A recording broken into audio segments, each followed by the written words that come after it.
में जो हम लोगों के सिलेबस में इस चैप्टर को डाला गया ना, इस चैप्टर को तो लास्ट में डालना चाहिए, बट इन्होंने क्या किया ना, ईयर वाइज डाल दिया। यानी कि पहले मेंडल ने खोज कर ली थी तो चैप्टर को पहले कर दिया, बट इस चैप्टर को तो लास्ट में होना चाहिए था। ठीक।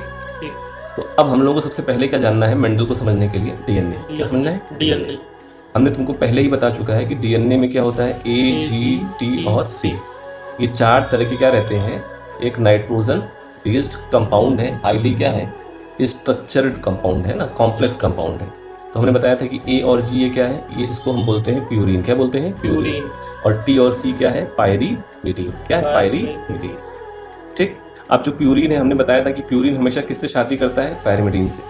यानी कि प्यूरिन की फैमिली का एक ए और प्यूरिन की फैमिली का एक जी। ये शादी किससे करेगा? ए ऑलवेज शादी करेगा किससे? टी से। और जी किससे शादी करेगा? सी से। जैसे ही एडेनिन टी से शादी कर लेता है और जैसे ही जी जो है सी से शादी कर लेता है, तो इस शादी को हम बोलते हैं बेस पेयर। क्या बोलते हैं? Base pair. जैसे एक दूल्हा और दुल्हन शादी कर लेते हैं तो इनको क्या बोलते हैं?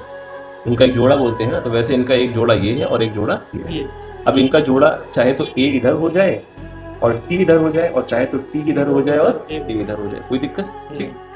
ये सब क्या है? कोड है। क्या है? कोड। और जी चाहे इधर हो जाए और जी चाहे इधर हो जाए, इससे कोई दिक्कत नहीं। ठीक।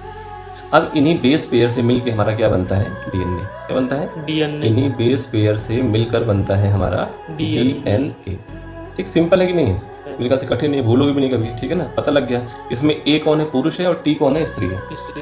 पुरुष हमेशा कैसा होगा? Strong, complex. और स्त्री कैसी होगी? मासूम सी, सॉफ्ट सी, क्यूट सी। और ए कैसा होगा? बोल्ड सा, मैस्कुलिन फीचर होंगे। तो यानी कि ए का स्ट्रक्चर कैसा है? कॉम्प्लेक्स। और टी का स्ट्रक्चर कैसा है? सिंपल।